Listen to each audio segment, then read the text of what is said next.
So to do 12 times 23 with your base 10 blocks, you're going to need your flats, which represent 100, your longs, which represent 10, and a square, which represents 1. So first, you're going to look at your factors, and you see that you have 12. So you're going to make like a little table, and on one, doesn't matter what side the factor goes on, but on one side, you're going to have your 12.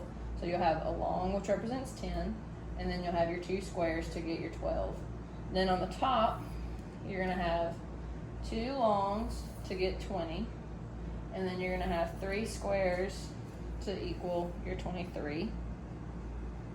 And then what you're going to do is you're going to see you have 10 times 10, so you're going to add that with a flat, which is 100. Then you see you have another 10 times 10 right here, so you'll do it again with your 100 and your flat. So then right here you have 1 times your 10, so you'll fill that in with a long. And then you'll do that everywhere that you have a 1 times a 10, and you have another one here. And then you'll do it again right up under that, where you have another 1 times 10. Then on your other side, you have 1 times your 10. So you'll fill that in everywhere you have a 1 times 10. So there's 1. And then right here, there's no more 1 times 10, so it's going to be 1 times 1. So you'll get your squares, and everywhere you have a 1 times 1, you'll fill it in with your square.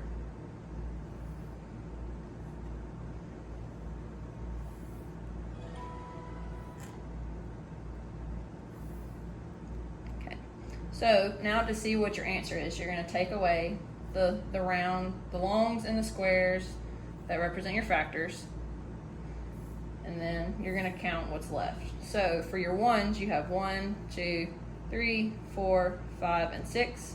So for your ones place, you're going to have a 6. Then you're going to look at your longs, and you have 1, 2, 3, 4, 5, 6, and 7 longs. So 7 is going to go in your tens place. Then you're going to count your flats. You have 1, 2. So 2 goes in your hundreds place, leaving you with 276 for your answer.